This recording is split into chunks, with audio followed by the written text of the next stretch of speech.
ونعوذ بالله من شرور أنفسنا ومن سيئات أعمالنا من يهده الله فلا مضل له ومن يضلل فلا هادي له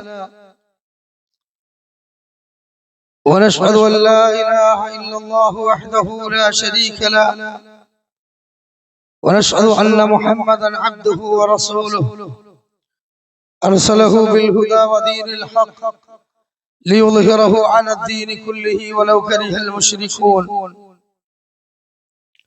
يا أيها الناس اتقوا ربكم الذي خلقكم من نفس واحدة وخلق منها زوجها وبث منهما رجالا كثيرا ونساء واتقوا الله الذي تساءلون به والأرحام إن الله كان عليكم رقيبا.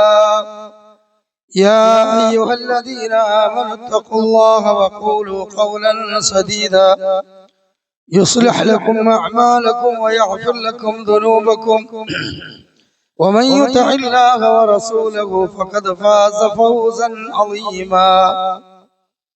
أما بعد فإن خير الكلام كلام الله وخير الحدي حدي محمد صلى الله عليه وسلم وشر الأمور محدثاتها وكل محدثة بدعة وكل بدعة ضلالة وكل ضلالة في النار.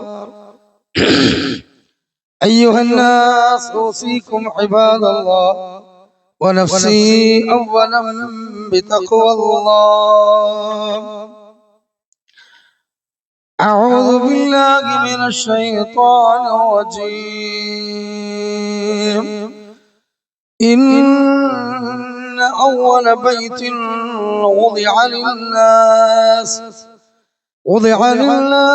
للذي ببكة مباركا وهدى للعالمين فيه آيات بينات مقام إبراهيم ومن دخله كان آمنا ولله على الناس حج البيت من استطاع إليه سبيلا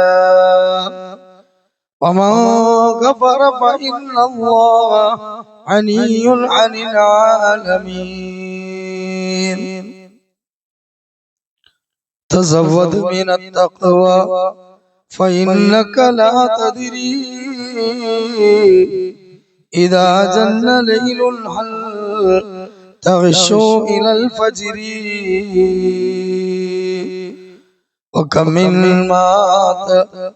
وكم من سليم مات من غير علة وكم من سقيم عاش حين من الدهر.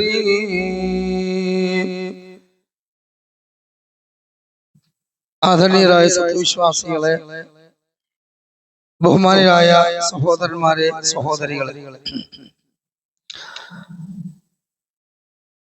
സർവ്വലോകങ്ങളുടെയും നിയന്താവായ അല്ലാഹു റബ്ബുൽ ഇസ്സത്തിന്റെ നിയമനിർദ്ദേശങ്ങളെ ജീവിതത്തിലുടനീളം കഴിവിൻപടി പാലിച്ചുകൊണ്ട് ഭയഭക്തിയുള്ളവരായി അല്ലാഹുവിന്റെ റസൂൽ സ്വല്ലല്ലാഹു അലൈഹി വസല്ലമയുടെ ജീവിതത്തെ പിൻപറ്റുന്നവരായി ജീവിക്കണമേ എന്ന് ആമുഖത്തിൽ തന്നെ എന്നോടെന്ന പോലെ ഓരോരുത്തരോടും ഉണർത്തുകയാണ്, ഉപദേശിക്കുകയാണ്.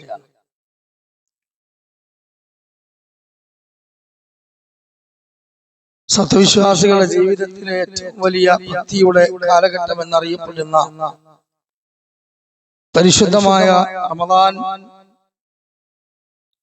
നമ്മിൽ നിന്ന് വിട പറഞ്ഞു. ദുൽഖഅദ് മാസത്തിന്റെ പകുതിയിലൂടെയാണ് നാം നീങ്ങിക്കൊണ്ടിരിക്കുന്നത്.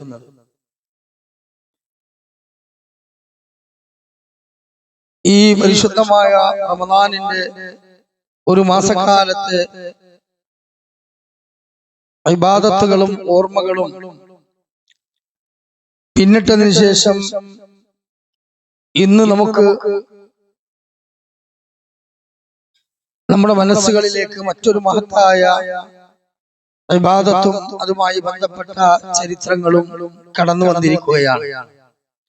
അതാണ് ഇൻഷാ അല്ലാഹ് വരാൻ പോകുന്ന ദുൽഹിജ്ജ മാസത്തിലെ പരിശുദ്ധമായ ഹജ്ജ് കർമ്മം എന്നറിയപ്പെടുന്നു. ആ പരിശുദ്ധമായ ഹജ്ജ് കർമ്മത്തിന്റെ മഹത്വത്തെ സംബന്ധിച്ചും ആ കർമ്മം ജീവിതത്തിൽ ആയുഷ്കാലത്തിനിടയിൽ ഒരു തവണയെങ്കിലും കുഫുവൻ ഒത്തുകഴിഞ്ഞാൽ അനുഷ്ഠിക്കൽ നിർബന്ധമാണ് എന്നതിനെ സംബന്ധിച്ചും അതിലൂടെ നമുക്ക് ലഭിക്കുന്ന അതിമഹത്തായ ശ്രേഷ്ഠതകളെ കുറിച്ചും പ്രതിഫലത്തെ സംബന്ധിച്ചും ഇൻഷാ അല്ലാഹ് ഇന്നത്തെ ഖുത്ബയിൽ വളരെ പ്രധാനപ്പെട്ട ചില കാര്യങ്ങൾ സൂചിപ്പിക്കുവാനാണ് ഉദ്ദേശിക്കുന്നത്. സത്യവിശ്വാസികളായ നമ്മെ സംബന്ധിച്ചിടത്തോളം നമുക്ക് ഏതെങ്കിലും ഒരു സീസണിൽ ഒരു ആരാധനാകർമ്മത്തിൽ പങ്കെടുത്ത് പിന്നീട് കുറെ മാസങ്ങൾക്ക് ശേഷം പിന്നീട് ഒരു ആരാധനാകർമ്മം കടന്നു വരുമ്പോൾ അതിലൊന്ന് സജീവമാവുക എന്നതല്ല, മറിച്ച് ഫഇദാ ഫറഅത ഫൻസബ് വഇലാ റബ്ബിക ഫർഗബ്, ഒന്ന് കഴിഞ്ഞാൽ മറ്റൊന്നിലേക്ക് നീ തിരിയണം. അങ്ങനെ ഓരോ ദിവസവും ആഴ്ചയും മാസവും വർഷവും വിശ്വാസിയുടെ ജീവിതത്തിൽ നിരന്തരമായി അല്ലാഹു സുബ്ഹാനഹു വ തആലയെ ഓർക്കുകയും അവന്റെ കൽപ്പനാ നിർദ്ദേശങ്ങൾ ജീവിതത്തിൽ പകർത്തുകയും പ്രധാനപ്പെട്ട എല്ലാ തരത്തിലുള്ള നിർബന്ധമാക്കപ്പെട്ട ആരാധനകൾ ഒഴിവാക്കാതെ ജീവിതത്തിൽ ധന്യമാക്കുകയും ചെയ്യുക. കാരണം ഇലാ റബ്ബിക ഫർഗബ്, ആ റബ്ബ് സുബ്ഹാനഹു വ തആലയെ അവന്റെ സ്വർഗ്ഗത്തെ പ്രതീക്ഷിച്ചുകൊണ്ട് അങ്ങനെ അവൻ മുന്നോട്ട് പോകണം. മാത്രമല്ല ആ യാത്രയുടെ ഫുൾ സ്റ്റോപ്പ് എവിടെയാണ്? ഫഅബ്ദു റബ്ബക ഹത്താ യഅതിയകൽ യഖീൻ, നിന്റെ റൂഹ് തൊണ്ടക്കുഴിയിൽ നിന്ന് ഈ ശരീരത്തിൽ നിന്ന് അല്ലാഹുവിന്റെ സന്നിധിയിലേക്ക് യാത്ര പോകുന്ന സമയം വരെ നീ അല്ലാഹു സുബ്ഹാനഹു വ തആലക്ക് ഇബാദത്ത് ചെയ്തുകൊണ്ട് ജീവിക്കണം എന്നുള്ളതാണ്. അതുകൊണ്ട് സത്യവിശ്വാസികളായ നമുക്ക് ആയുഷ്കാലത്തിനിടയിൽ അനുഷ്ഠിക്കൽ നിർബന്ധമായ ഒരു കർമ്മമാണ് സഹോദരങ്ങളെ പരിശുദ്ധമായ ഹജ്ജ് കർമ്മം എന്ന് പറയുന്നത്. നമുക്കറിയാം, ഹാജിമാര് ആ പരിശുദ്ധമായ ഇരു ഹറമുകളിലേക്കും ഹജ്ജ് എന്ന നിർബന്ധ കർമ്മവും അനുബന്ധമായ മറ്റുള്ള സുന്നത്തായ കർമ്മങ്ങൾക്കുമൊക്കെ വേണ്ടി ആ മക്കയിലേക്കും മദീനയിലേക്കും ഇന്നും ഇനിയുള്ള ദിവസങ്ങളിലും അതാ യാത്ര തിരിച്ചിരിക്കുകയാണ്. നമ്മുടെ നാട്ടിൽ നിന്ന് പല ആളുകളും ഇൻഷാ അല്ലാഹ് ഇന്നലെയും ഇന്നും നാളെയും ഒക്കെയായി ഇനി യാത്ര പുറപ്പെടാനിരിക്കുന്നവരുണ്ട്. അടുത്ത വർഷമെങ്കിലും ഈ ഒരു ഭാഗ്യം ലഭിക്കണമേ എന്ന് ആലോചിച്ചുകൊണ്ട് ഗവൺമെന്റിന് അപേക്ഷ കൊടുത്തവരുണ്ട്. പ്രൈവറ്റ് ഹജ്ജിന് പ്രൈവറ്റ് രീതിയിൽ പോവാൻ വേണ്ടിയും പൈസ ഒരുക്കി കാത്തിരിക്കുന്നവരുണ്ട്. അപ്പൊ ഭാഗ്യം ലഭിച്ചവരുമുണ്ട്, പോയി ഇപ്പോൾ യാത്ര പോയവരുണ്ട്, ഇനി പോകാൻ വേണ്ടി ആഗ്രഹിക്കുന്നവരുണ്ട്. അല്ലാഹു സുബ്ഹാനഹു വ തആല എല്ലാവരുടെയും മുറാദുകൾ അല്ലാഹു ഹാസിലാക്കി കൊടുക്കുമാറാകട്ടെ. അതുകൊണ്ട് ആ പരിശുദ്ധമായ ഹജ്ജ് കർമ്മത്തിലെ ജീവിതത്തിന്റെ ധന്യമായ ആ മുഹൂർത്തത്തിൽ അലിഞ്ഞു ചേരുന്നതിന് വേണ്ടി ഹാജിമാര് ആ ഭൂമിയിലേക്ക് പുറപ്പെടുമ്പോൾ അവർക്ക് വേണ്ടി നമ്മൾ പ്രാർത്ഥനയും അതേപോലെ തന്നെ അവിടെ പോയി ആഫിയത്തോടു കൂടി ആ മഹത്തായ കർമ്മം നടത്തി തിരിച്ചു വരാനുള്ള തൗഫീഖും ഒക്കെ കിട്ടാൻ നമ്മൾ ദുആ ചെയ്യണം. അതോടൊപ്പം തന്നെ പോകുന്ന ആളുകളും ആ ഉത്തരം കിട്ടാൻ സാധ്യതയുള്ള അള്ളാഹു ഏറെ ശ്രേഷ്ഠമാക്കിയ ആ മണ്ണിലെത്തുമ്പോൾ നമുക്ക് വേണ്ടിയും നമ്മുടെ പാർത്ഥിക വിജയത്തിന് വേണ്ടിയും പരസ്പരം ദുആ ചെയ്യുവാനും മറക്കാൻ പാടില്ലാത്ത കാര്യമാണ്. പ്രിയമുള്ളവർ, ഇസ്ലാമിന്റെ പഞ്ചസ്തംഭങ്ങളിൽ ഒന്നാണ് ഹജ്ജ് കർമ്മം എന്ന് നമുക്കൊക്കെ അറിയാം. അതുകൊണ്ട് സാമ്പത്തികമായ ശേഷിയും ശാരീരികമായ ശേഷിയുമുള്ള ഏതൊരാൾക്കും അത് നിർബന്ധമായ കാര്യമാണ്. വിശുദ്ധ ഖുർആൻ വളരെ വ്യക്തമായി തന്നെ ആ കാര്യം നമ്മെ പഠിപ്പിച്ചിട്ടുണ്ട്. ഞാൻ ആമുഖത്തിൽ ഓതി വെച്ച 3-ാം അധ്യായം സൂറത്ത് ആല ഇമ്രാനിന്റെ 97 ആയത്തുകളിലൂടെ അല്ലാഹു റബ്ബ് സുബ്ഹാനഹു വ തആല നമ്മെ പഠിപ്പിക്കുന്നത് ഈ കാര്യമാണ്. അല്ലാഹു പറയുന്നു, ഇന്ന അവ്വല ബൈത്തിൽ ഉദിയ ലിന്നാസി ലല്ലദീ ബിബക്കത മുബാറകൻ വഹുദൻ ലിൽ ആലമീൻ. ഇന്ന അവ്വല ബൈത്തിൽ ഉദിയ ലിന്നാസ്, നിശ്ചയമായും മനുഷ്യർക്ക് വേണ്ടി അല്ലാഹു സുബ്ഹാനഹു വ തആല ഇബ്രാഹിം നബി അലൈഹി സ്വലാത്തു വസ്സലാമയിലൂടെ പടുത്തുയർത്തിയ അല്ലെങ്കിൽ സ്ഥാപിക്കപ്പെട്ട ഒന്നാമത്തെ ഭവനമാകുന്നു ആ പരിശുദ്ധമായ കഅബാലയം. അതെന്തിനു വേണ്ടിയാണ്? ലല്ലദീ ബിബക്കത മുബാറകൻ വഹുദൻ ലിൽ ആലമീൻ. ആ മക്കയിലെ ആ പരിശുദ്ധമായ കഅബാലയം അത് മാർഗദർശനം കൊണ്ട് ആ മക്കയിൽ അല്ലാഹു തആല സ്ഥാപിച്ചിട്ടുള്ളതാണ്. അഥവാ ഹുദൻ ലിൽ ആലമീൻ, ലോകർക്ക് മുഴുവനും മാർഗദർശനമായി കൊണ്ട്. ഫീ ആയാതും ബയ്യിനാതുൻ മഖാമു ഇബ്രാഹീം വമൻ ദഖലഹു കാന ആമിനാ വലില്ലാഹി അലന്നാസു ഹജ്ജുൽ ബൈത്തി മൻ ഇസ്തതഅ ഇലൈഹി സബീലാ. അതുകൊണ്ട് തന്നെ അവിടെ ഒരുപാട് ദൃഷ്ടാന്തങ്ങൾ അല്ലാഹു സുബ്ഹാനഹു വ തആല എന്ത് ചെയ്തിട്ടുണ്ട്? അവിടെ ആ മണ്ണിൽ നിലനിർത്തിയിട്ടുണ്ട്. അതുകൊണ്ട് തന്നെ ആ ദൃഷ്ടാന്തങ്ങൾ മുഴുവനും കാണുവാനും മഖാം ഇബ്രാഹിം എന്ന് പറയുന്ന പ്രത്യേകമായുള്ള ആ കഅബയോട് ചേർന്നുകൊണ്ടിരിക്കുന്ന ആ സ്ഥലവും അവിടെ വെച്ചുള്ള ആ ഇബാദത്തും ആ ചരിത്രവും അതെല്ലാം നമ്മൾ മനസ്സിലാക്കാൻ വേണ്ടി അല്ലാഹു ബാക്കിയാക്കിയതാണ്. മാത്രമല്ല ആ നാടിനെ പറ്റി പറഞ്ഞതെന്താണ്? അത് നിർഭയത്വത്തിന്റെ നാട് എന്നാണ്. നോക്കൂ നിങ്ങൾ, പശ്ചിമേഷ്യ മുഴുവനും കഴിഞ്ഞ ഒരു 1.5 മാസമായി കത്തിച്ചാമ്പലായി കൊണ്ടിരിക്കുന്ന അവസ്ഥയാണ് ഉണ്ടായതെങ്കിലും സൗദി അറേബ്യയിലെ ഇരു ഹറമുകളും വളരെയധികം നിർഭയത്വമുള്ളതാണ്. അവിടെ വരുന്ന ഒരാൾക്കും ഒരു പ്രയാസവുമില്ല. അവിടെ സാധാരണഗതിയിൽ ഉംറയും ഹജ്ജ് കർമ്മങ്ങളും ഒക്കെ നടക്കുന്നു. എന്തുകൊണ്ട്? അത് അല്ലാഹു സുബ്ഹാനഹു വ തആല ആ നാടിന് നൽകിയിട്ടുള്ള ഏറ്റവും വലിയൊരു പ്രത്യേകതയാണ് ആ നിർഭയത്വം.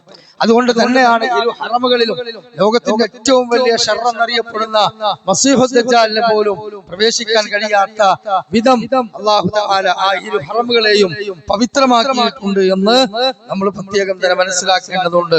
പിന്നീട് അല്ലാഹു സുബ്ഹാനഹു വ തആല പറഞ്ഞതിന് ശേഷം പഠിപ്പിക്കുന്നു, വലില്ലാഹി അലന്നാസി ഹജ്ജുൽ ബൈത്ത്. അതുകൊണ്ട് തന്നെ അല്ലാഹു സുബ്ഹാനഹു വ തആല പറയാണെന്ന് അല്ലാഹു സുബ്ഹാനഹു വ തആല പറയാണ്, വലില്ലാഹി അലന്നാസി ഹജ്ജുൽ ബൈത്ത്. അല്ലാഹുവിനോട് ഓരോരുത്തർക്കുമുള്ള കടപ്പാടിന്റെ ഭാഗമാണ് എന്ത്? ഹജ്ജുൽ ബൈത്ത്. ആ മഹത്വപൂർണമായ ഒരു ഹജ്ജ് അവിടെ പോയി നിർവഹിക്കുക എന്നത് മനിസ്തതഅ ഇലൈഹി സബീലാ. ആ മാർഗത്തിൽ കഴിയുന്നവർ എന്ത് ചെയ്യണം? ആ മാർഗത്തിൽ സമ്പത്ത് ചെലവഴിക്കണം, ആരോഗ്യം ചെലവഴിക്കണം എന്നാണ് അല്ലാഹു സുബ്ഹാനഹു വ തആല പറയുന്നത്. എന്നിട്ട് പറയുന്നു, വമൻ കഫറ, ആരെങ്കിലും ആ മാർഗത്തെ നിഷേധിക്കുകയോ അല്ലെങ്കിൽ അല്ലാഹുവിനോട് നന്ദികേട് കാണിക്കുകയോ ചെയ്തു കഴിഞ്ഞാൽ ഫഇന്നല്ലാഹ അനിയ്യുൻ അനിൽ ആലമീൻ, നിശ്ചയം അല്ലാഹു സുബ്ഹാനഹു വ തആല അവനിൽ നിന്നൊക്കെ എത്രയോ നിരാശയനാണ്, ഐശ്വര്യപൂർണനാണ്. ആരും ഹജ്ജിന് ആ ഭൂമിയിലേക്ക് പോയിട്ടില്ലെങ്കിൽ പോലും അല്ലാഹുവിന്റെ മഹത്വത്തിന് ഒരു കുറവുമില്ല. ആ റബ്ബിന്റെ ആ ശ്രേഷ്ഠതക്ക്, പവിത്രതക്ക് ഒരു കുറവുമില്ല എന്നുള്ളതാണ്. അതുകൊണ്ട് തന്നെ നമ്മുടെ പ്രിയമുള്ള വിശ്വാസികളെ, നമ്മുടെ ജീവിതത്തിൽ ഈ ഒരു വിഷയത്തിൽ പല ആളുകൾക്കും താല്പര്യക്കുറവാണ്. അതെന്താ? അത് സകാത്തിന്റെ വിഷയവും ഹജ്ജിന്റെ വിഷയവും പിന്നിലേക്കാണ് പല മുസ്ലിം സമുദായത്തിലാണ്. എന്താ? രണ്ടും പൈസക്ക് ചെലവുള്ള കാര്യമാണ്. എന്നാൽ നമസ്കാരത്തിനോ നോമ്പിനോ അത്ര വലിയ പ്രശ്നമല്ല. കാരണം എന്താ? അത് രണ്ടും പൈസ ചെലവില്ലാത്ത കാര്യമാണ്. അപ്പൊ ഹജ്ജിന് പൈസ ചെലവുണ്ട്. എന്താ ചെലവ്? ഇവിടുന്ന് അങ്ങോട്ട് പോകണമെങ്കിൽ വിസ വേണം, ടിക്കറ്റ് വേണം. അതുമായി ബന്ധപ്പെട്ടുകൊണ്ടുള്ള ആ നിയമത്തിന്റെ കൃത്യമായ പ്രൊസീജിയർ കാത്തു സൂക്ഷിച്ചുകൊണ്ട് പോകണം. അതുകൊണ്ട് തന്നെ ചിലപ്പോ നമുക്ക് 2.5 ലക്ഷോ 3 ലക്ഷോ 4 ലക്ഷത്തിനുള്ളിലോ ഒക്കെ എന്ത് ചെയ്യും? ഒരു ഹജ്ജ് കർമ്മത്തിന് ചിലപ്പോ നമുക്ക് സാമ്പത്തികമായ ബാധ്യത വരും. അതുകൊണ്ട് എന്ത് ചെയ്യൂല ആൾക്കാര്? അതിപ്പോ നമ്മളിപ്പോ ആ പൈസ വെറുതെ കൊണ്ടേ കളയണ്ട. അതൊക്കെ ഇനി ഒരു 10-65 വയസ്സായിട്ട് മുട്ടിനും കാലിനും പുറത്തൊക്കെ വേദന തുടങ്ങുമ്പോ അങ്ങനെ നീച്ചാൻ വയ്യാത്തൊരവസ്ഥ അവസ്ഥ ഉണ്ടാകുമ്പോ ഇൻഷാ അല്ലാഹ് എന്ത് ചെയ്യാ, അപ്പൊ നമുക്ക് ഗ്രൂപ്പിലാണ് പോകാം. ഇനിയിപ്പോ തീരെ നടക്കാൻ വയ്യാത്ത കോലായാലും അവിടെ സഫാ മർവയിലും തവാഫും മുസ്തലിഫയും അറഫയും ഒക്കെ ഉന്തുവണ്ടിയിൽ കൊണ്ടുപോകാൻ, വീൽ ചെയറിൽ കൊണ്ടുപോയി ഹജ്ജ് നിർവഹിക്കാൻ ഒരു പൈസക്ക് ചെലവില്ലാത്ത വളണ്ടിയർമാരും പ്രത്യേകമായ അതിന്റെ ജാലിയാത്ത് നിശ്ചയിച്ച ആളുകളൊക്കെ ഉണ്ടല്ലോ. അങ്ങനെ ആളുകൾ എന്ത് ചെയ്യാണ്, ഇബാദത്ത് ആരോഗ്യമുള്ള സമയത്ത് ചെയ്യണം. പരിശുദ്ധമായ ഹജ്ജ് കർമ്മം എന്ന് പറയുന്നത് അത് നല്ല ചൂടുള്ള ഉശിരുള്ള സമയത്ത് ചെയ്യണം. പക്ഷേ അതിനെ മാറ്റിവെക്കും. അതാണ് ഒരു കാരണം. രണ്ടാമത്തെ കാരണം എന്താ, ഹജ്ജിന് പോയി വന്നാൽ പിന്നെ പഴയമായൊന്നും കുരുത്തം കെട്ട് നടക്കാൻ പറ്റൂല, തെറ്റൊന്നും ചെയ്യാൻ പറ്റൂല. അപ്പൊ ഇനി അതൊക്കെ കഴിഞ്ഞിട്ടൊരു 55-60 കഴിഞ്ഞിട്ട് ഏകദേശമൊക്കെ എല്ലാ ഹറാമുകളും ആസ്വദിച്ച് കുളിരിട്ട് കഴിഞ്ഞതിന് ശേഷം ഇനിയിപ്പോ അതിനും താല്പര്യാത്തൊരു കാലം ഞാൻ പോയിട്ട് ഹജ്ജും ചെയ്യാം. അങ്ങനെ ചെയ്യുന്ന ആളുകൾ പലവരും ഉണ്ട്. അത്തരത്തിലുള്ള ഒരവസ്ഥയിൽ പ്രിയമുള്ള മുഅ്മിനീങ്ങളെ, നമ്മൾ ആരും തന്നെ പോകാൻ പാടില്ല. നമ്മെ സംബന്ധിച്ചിടത്തോളം നമുക്ക് അതിനുള്ള കുഫു ഒത്തു കഴിഞ്ഞാൽ പിന്നെ നീട്ടിവെക്കാൻ പാടില്ല. നബി സല്ലല്ലാഹു അലൈഹി വസല്ലം പറഞ്ഞു, മൻ അറാദ അഹദുകുമുൽ ഹജ്ജ ഫൽയതഅജ്ജൽ, നിങ്ങളിൽ ഒരാള് ഹജ്ജ് ചെയ്യാൻ ഉദ്ദേശിക്കുന്നു എങ്കിൽ അവൻ എത്രയും പെട്ടെന്ന് അതിന് വേണ്ടി ഒരുങ്ങട്ടെ.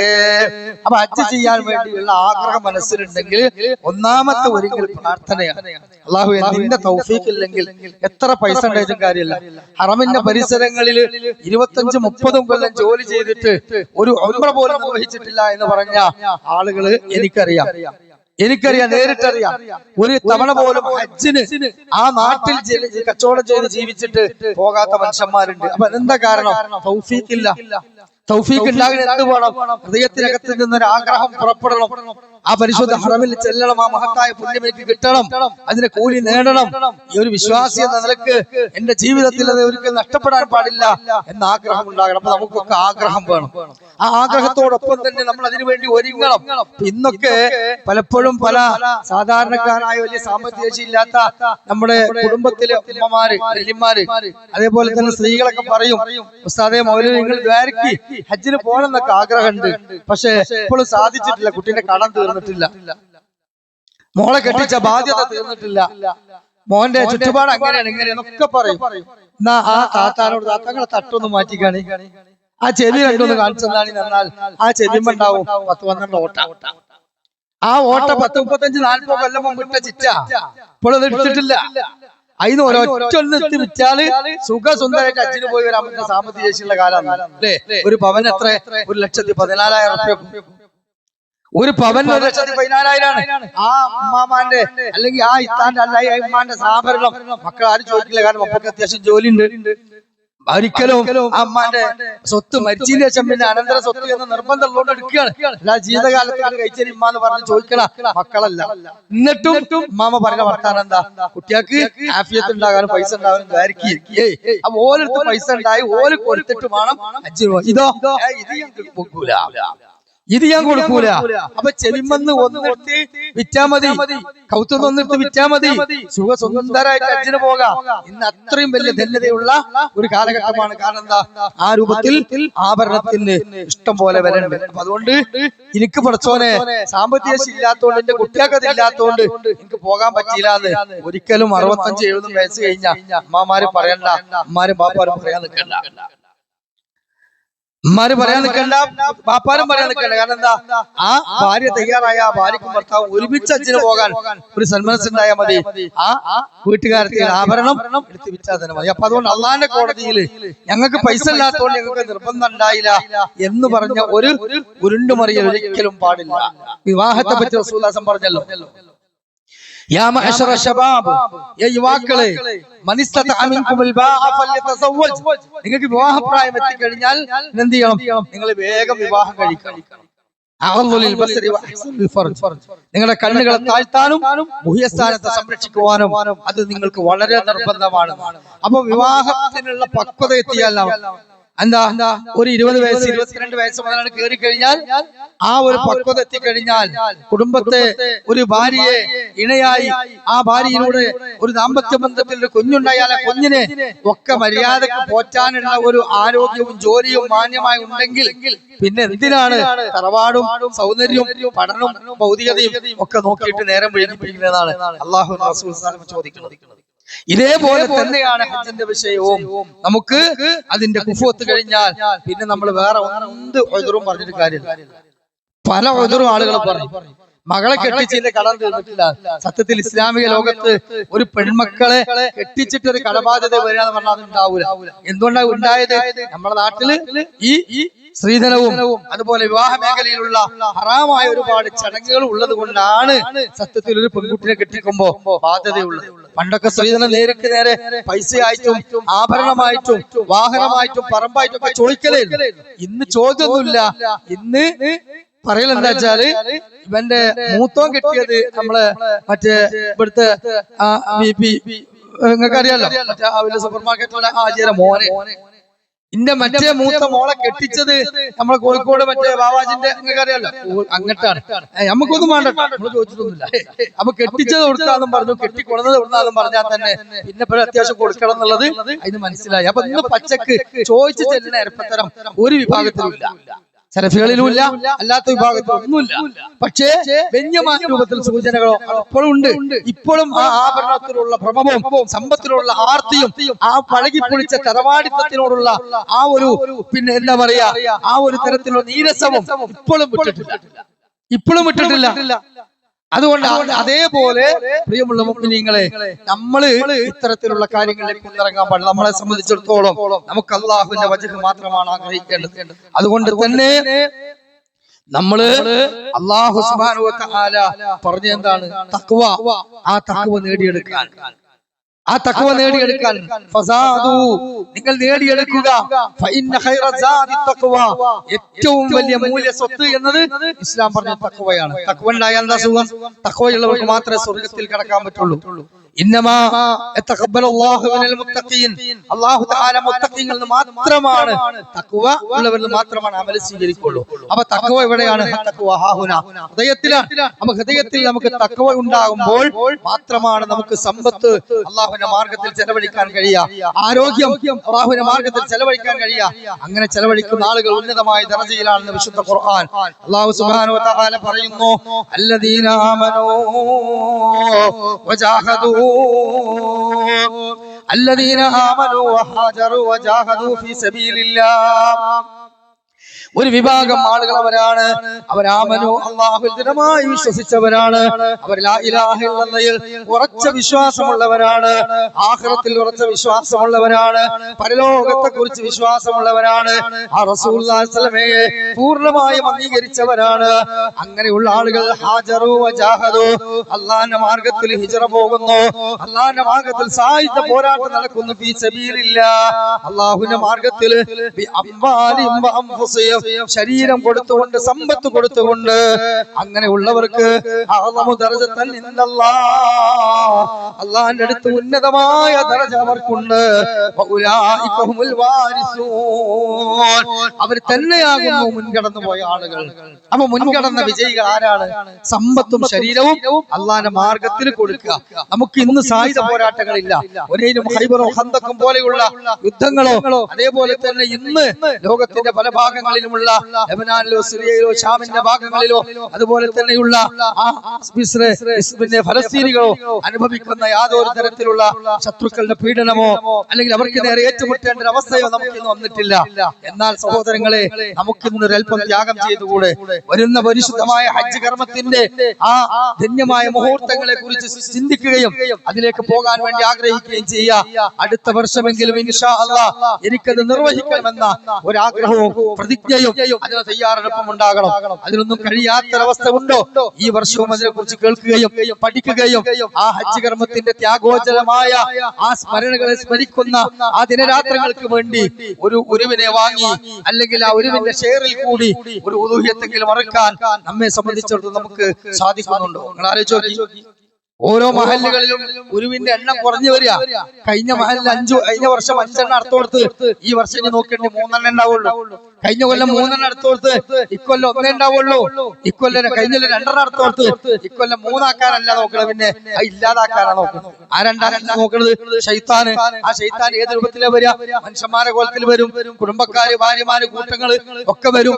അങ്ങനെ ഞമ്മക്ക് തോന്നുന്നത് ഇക്കൊല്ലം ഇറക്കണ്ട, ഒരു ഉരുവിനെ വാങ്ങി 65,000 രൂപ മുടക്കി അറക്കാൻ കഴിയുന്ന ഒരാള് അത് ചെയ്താൽ ദുൽഹിജ്ജ 1 മുമ്പ് ഒരു ഉരുവിനെ വാങ്ങി, പ്രിയമുള്ളവരെ, അതിനെ പോറ്റി അല്ലെങ്കിൽ അതിന് പോറ്റാനുള്ള പൈസ കൊടുത്ത് അതിനെ വാങ്ങി ആ ദുൽഹിജ്ജ പെരുന്നാൾ ദിവസത്തിന്റെ അറഫയിൽ നിന്ന് തക്ബീർ ധ്വനികൾ മുഴക്കിക്കൊണ്ട് കഴിയുമെങ്കിൽ അതിന്റെ ഉരുവിന്റെ കഴുത്ത് ഒന്ന് കത്തിവെച്ചാൽ അവന് ലഭിക്കുന്ന പ്രതിഫലം എത്രയാണ് അത് ചിന്തിക്കുന്നില്ല. ഇനിയിപ്പോ അതിന് കഴിയാത്തവർക്ക് അവിടെ പച്ചക്ക് ബോർഡ് എഴുതി വെച്ചിട്ടുള്ളതാ 9,500 രൂപയാണ് ഷെയർ ഒരാൾക്ക്. അതും കൊടുക്കാൻ കഴിയുന്നില്ല. ആരോടാണ് കളി പറയുന്നത്? നമ്മളെ മുമ്പിൽ എന്തും പറയാം. അള്ളാന്റെ കോടതിയില് എന്റെ കുട്ടി എനിക്ക് പൈസ അയച്ചു തന്നിട്ടില്ല, അല്ലെ എനിക്കൊരു 9,000 രൂപ ഒപ്പിക്കാൻ കഴിയൂല എന്ന് പറയാൻ പറ്റുന്ന എത്ര ആൾക്കാരുണ്ട് ഇവിടെ കയ്യൊന്നിച്ചാൽ എന്ന് പറഞ്ഞാൽ എത്ര ധൈര്യസമേത അള്ളാനെ കുറിച്ച് കയ്യൊന്നിക്കാൻ പറ്റും എന്ന് പറഞ്ഞു. പിന്നെ എന്തിനാണ് നമ്മൾ ഈ തരത്തിലുള്ള ഒരു പിശുക്കൻ മനസ്സായിട്ട് നടക്കുന്നത്? നാളെ റബ്ബിന്റെ കോടതിയിൽ എല്ലാ രഹസ്യവും പുറത്തു വരും. അവിടെ മാനങ്കണ്ണേക്കാൾ വലിയ മാനക്കേട് ഇവിടെ ഉണ്ടോ? അതുകൊണ്ട് സഹോദരങ്ങളെ, ഒരു 9,500 രൂപ ഒപ്പിക്കാൻ കഴിയാത്ത ആൾക്കാര് ഈ മഹലില് വളരെ കുറച്ച് ആൾക്കാരെ ഉണ്ടാവുള്ളൂ. അതുകൊണ്ട് നമ്മൾ ഈ വർഷം അറക്കണം. സെൽഫികളായ ആളുകൾ ഇവിടെ പള്ളി കമ്മിറ്റി കേന്ദ്രീകരിച്ച് 2 3 ഒരു വാങ്ങണം. അതിന് 1 വാങ്ങാൻ തയ്യാറുള്ള വാങ്ങിയിട്ട് കൊടുക്കി പള്ളിന്റെ ഭാഗത്തേക്ക്, എന്നിട്ട് അത് അറുത്തിട്ട് ഓഹരി എടുത്തോളി, ബാക്കി അല്ലാന്റെ മാർഗത്തേക്ക് ആ പറഞ്ഞ ഇസ്ലാമിക നിയമപ്രകാരം ചെലവാക്കിക്കോളി. ഹജ്ജ് എന്ന കർമ്മത്തിന്റെ ചരിത്ര പിന്നാമ്പുറങ്ങളിലൂടെ പോകുമ്പോൾ മഹാനായ ഖലീലുർ റഹ്മാൻ ഇബ്രാഹിം നബി അലൈഹി ഇസ്ലാമിന്റെ ചരിത്ര സ്മരണകളും മകൻ ഇസ്മായിൽ അലൈഹി സ്വലാത്തു വസ്സലാമയുടെ ചരിത്ര സ്മരണകളും ഓർക്കാതെ നമുക്ക് കടന്നു പോകാൻ പറ്റുമോ? അള്ളാഹുവിന് വേണ്ടി ജീവിതത്തെ മുഴുവൻ സമർപ്പിച്ച ഒരു കുടുംബമാണത്. ആരോടുമില്ലാത്ത ആ മക്കയിൽ അടിമയായ ഹാജറ റളിയല്ലാഹുവിനെയും അതുപോലെ തന്നെ അമ്മിഞ്ഞപ്പാൽ കുടിക്കുന്ന പൈതലിനെ കൊണ്ടുപോയി അള്ളാന്റെ കൽപ്രകാരം വിട്ടേച്ചുകൊണ്ട് വീണ്ടും ഫലസ്തീനിലേക്ക് യാത്ര പോയ ഇബ്രാഹിം അലൈഹിസ്സലാം, ഇറാഖിലേക്ക് നടന്നുപോയ ഇബ്രാഹിം അലൈഹിസ്സലാം, ആ മരുഭൂമിയിൽ ആരുമില്ലാഞ്ഞിട്ടും എനിക്ക് എന്റെ അല്ലാഹ് ഉണ്ട്, എന്റെ കാര്യം പരമേൽപ്പിക്കാനെന്ന ഈ മാനികമായ ഒരു ആദർശത്തിൽ ആ മറിയം അലൈഹിസ്സലാമും ഇസ്മായിൽ അലൈഹിസ്സലാത്തു വസ്സലാമും അവിടെ ജീവിച്ചു എങ്കിൽ ആ ഹാജറയുടെ അയൽപക്കക്കാരായി മാറാൻ ലോകത്തുള്ള മുഴുവൻ രാജ്യങ്ങളിൽ നിന്നും ആളുകൾ അങ്ങോട്ട് ഇന്നും വന്നുകൊണ്ടിരിക്കുന്നു എങ്കിൽ, പ്രിയമുള്ളവരെ, അതിന് വിദ്യാഭ്യാസം വിവരവും തറവാടിത്തൊന്നും വേണ്ട. ഹൃദയത്തിൽ തഖ്വയാണ്, സമർപ്പണ ബോധമാണ്. അതുകൊണ്ട് അള്ളാന്റെ മാർഗത്തിൽ സമ്പത്ത് ചെലവഴിക്കാൻ ഇനിയും നമ്മൾ പൈസ ഇല്ല എന്ന് പറഞ്ഞ് പിശുക്ക് കാണിച്ച് ആരെങ്കിലും കഴിഞ്ഞ വർഷം കൊടുത്ത ഷെയർ ഇല്ല എന്ന് പറഞ്ഞാൽ അവന്റെ ജീവിതത്തിൽ വലിയ പരീക്ഷണങ്ങൾ വരും, അദാബുകൾ വരും. കാരണം എന്താ? ആ 9,500 രൂപയ്ക്ക് പകരം 9.5 ലക്ഷം രൂപ ചെലവാക്കാൻ പഠിച്ചു ഒരു പണിയില്ല. എത്ര ആളുകളുണ്ട് ഹോസ്പിറ്റലിൽ കിടക്കുന്നത്? അതുകൊണ്ടാണ് കവികൾ പറഞ്ഞത്,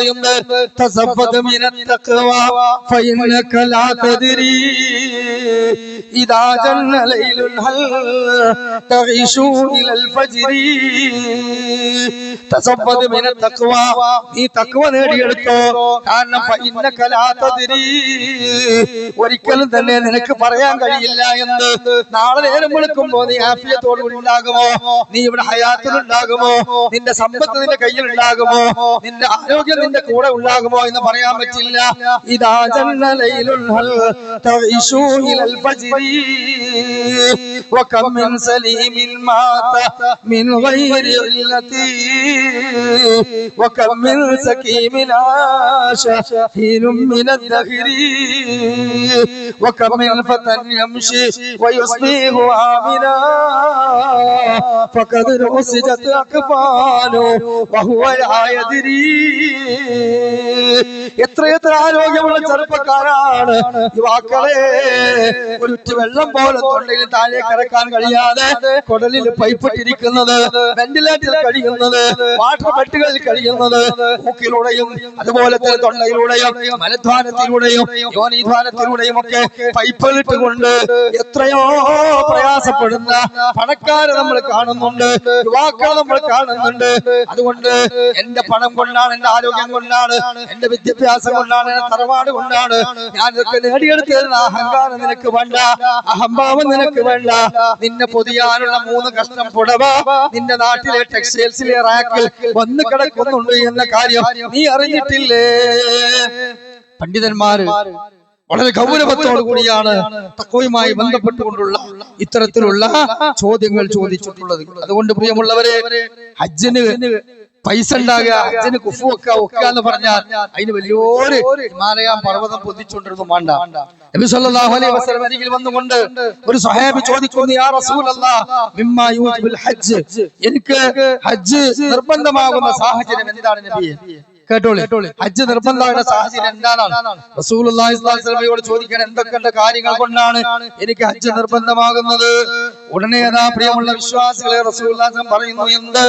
അസ്സാദു വറാഹില, യാത്രക്ക് വേണ്ടി നിനക്ക് പോകാനുള്ള നല്ലൊരു ആരോഗ്യമുള്ള ഒരു കുതിരയോ അല്ലെങ്കിൽ ഒരു കഴുതയോ അല്ലെങ്കിൽ ഒട്ടകമോ ഉണ്ടാവുക, അതിന് പുറത്തു പോകാൻ ആവശ്യമായ വെള്ളവും ഭക്ഷണവും നിന്റെ കയ്യിൽ ഉണ്ടാവുക, ആരോഗ്യവും ഉണ്ടാവുക. ഇത് മാത്രം മതി. അപ്പോ പ്രത്യേക ഒരു തയ്യാറെടുപ്പ് വേണ്ട, മനസ്സൊന്ന് വെക്കുക, പ്രാർത്ഥിക്കുക. അല്ലാഹു സുബ്ഹാനഹു വ തആല അപേക്ഷ കൊടുത്ത ആളുകൾക്ക് അടുത്ത വർഷമെങ്കിലും ഗവൺമെന്റിന്റെ കീഴിൽ ഹജ്ജിന് പോകാനുള്ള തൗഫീഖ് നൽകുമാറാകട്ടെ. സാമ്പത്തിക ശേഷിയില്ല എന്ന് പറഞ്ഞു നടക്കുന്നവർക്ക് കൈകളിൽ ആഭരണങ്ങളെങ്കിലും കൊടുത്തിട്ട് അതാണ്ട് വിറ്റിട്ട് ഇൻഷാ അല്ലാഹ് അടുത്ത വർഷം ദുൽഹിജ്ജക്ക് ഇതുപോലെ ഞാൻ പോകുമെന്ന് പ്രതിജ്ഞ എടുക്കാൻ ഈ ഖുതുബ അവരുടെ മനസ്സിൽ ഒരു മാറ്റൊലി ഉണ്ടാക്കുമാറാകട്ടെ. നമുക്കൊക്കെയും സാമ്പത്തിക ശേഷി ഇല്ലാത്തവരുണ്ടാകും, ആഗ്രഹിക്കുന്നവരുണ്ടാകും ഹറമിൽ പോകാൻ. അള്ളാഹു ഒരു ആഗ്രഹത്തിന് പൂർണ്ണമായ ഉത്തരം നൽകുമാറാകട്ടെ. ഒരു പൈസയില്ലെങ്കിലും അള്ളാഹു തആല കണക്കാക്കിയാൽ ആ റബ്ബിന് നമ്മെ എത്തിക്കാൻ കഴിയുമല്ലോ. അള്ളാഹു സുബ്ഹാനഹു വ തആല നൽകുമാറാകട്ടെ. അതുകൊണ്ട് ആരോഗ്യം, ധനം, പണം ആവശ്യമാണ്. അത് ഉണ്ടായി കഴിഞ്ഞാൽ നമ്മൾ എന്ത് ചെയ്യണം? അത് ചെയ്യണം. അതുകൊണ്ട് അള്ളാഹുവിന്റെ മാർഗത്തിൽ നിങ്ങൾ എന്ത് ചെയ്യണം? ആ സ്വർഗത്തിന് വേണ്ടി കുതിച്ചു മുന്നേറണം. ലൈസ ലഹു ജസാഹു ഇല്ലാ, റസൂലുള്ളാഹി പറയാറുണ്ട്, അൽ ഹജ്ജുൽ മബ്റൂർ, മഖബൂലായ ഒരു ഹജ്ജിന്റെ പ്രതിഫലം എന്ന് പറഞ്ഞാൽ ലൈസ ലഹു ജസാഹു ഇല്ലാ, എന്താണ് അത്? സ്വീകാര്യമായ ഹജ്ജിന്റെ പ്രതിഫലം എന്ന് പറഞ്ഞാൽ അത് ഇല്ലൽ ജന്ന, സ്വർഗ്ഗം മാത്രമാണ്. സ്വീകാരിക ഒരു ഹജ്ജ് അല്ലാഹ് മഖബൂലാക്കിയാൽ ഉറപ്പാണ് സ്വർഗ്ഗം. മാത്രമല്ല മൻ ഹജ്ജ ഫലം യർഫസു വലം യക്സുക്, ആരെങ്കിലും ഹജ്ജ് ചെയ്യുകയും അവൻ എല്ലാ നിയമങ്ങളും പാലിച്ച് സകല തിന്മയിൽ നിന്ന് വിട്ടുനിന്ന് അയാൾ നല്ല രീതിയിലാണ് ഹജ്ജ് ചെയ്തു വന്നാൽ അയാൾ ഒരു കുഞ്ഞ് പ്രസവിച്ചത് പോലെയാണ്. ഒരു കുഞ്ഞിന്റെ ഒരു ഉമ്മ പ്രസവിച്ചാൽ വല്ല തിന്മ കുട്ടിക്കില്ല, അതുപോലെ പരിശുദ്ധമാണ് ആ കുഞ്ഞ് എന്ന് പറഞ്ഞിട്ടുണ്ട്. അതുകൊണ്ട് തന്നെ നീ ജനങ്ങളെ ഹജ്ജിലേക്ക് വിളിക്കുമെന്ന് ഇബ്രാഹിം അലൈഹി സ്വലാത്തു വസ്സലാം അള്ളാഹ് പറഞ്ഞിട്ടുണ്ടെങ്കിൽ ഇബ്രാഹിം നബിന്റെ വെളിയാളം വന്നിട്ടില്ല എന്ന് പറഞ്ഞ് കാത്തിക്ക പലരും. ഇബ്രാഹിം നബി ഇങ്ങനെ വന്നിട്ട് എല്ലാരെ കാതലിച്ച് പോണില്ലേക്കല്ലോ എന്ന് ചോദിക്കാനല്ല, അതിന് നമ്മൾ ഒരുങ്ങുമ്പോ അതുണ്ടാവും. അതാണ് അതിന്റെ സത്യം. അതുകൊണ്ട് പ്രിയമുള്ള മുഅ്മിനീങ്ങളെ, നമ്മള് അള്ളാഹുവിന്റെ മാർഗത്തിൽ ആ സ്വർഗം നേടുന്നതിന് വേണ്ടി പരിശുദ്ധമായ ഹജ്ജ് കർമ്മത്തിന് വേണ്ടി നമ്മൾ ഇൻഷാ അല്ലാഹ് ഒരുങ്ങണം. അള്ളാഹു സുബ്ഹാനഹു വ തആല അതിന്റെ മഹത്വം മനസ്സിലാക്കി മുന്നോട്ട് പോകുന്ന ഭാഗ്യവാന്മാരിൽ അള്ളാഹു തആല നമ്മയെല്ലാം ഉൾപ്പെടുത്തി അനുഗ്രഹിക്കുമാറാകട്ടെ.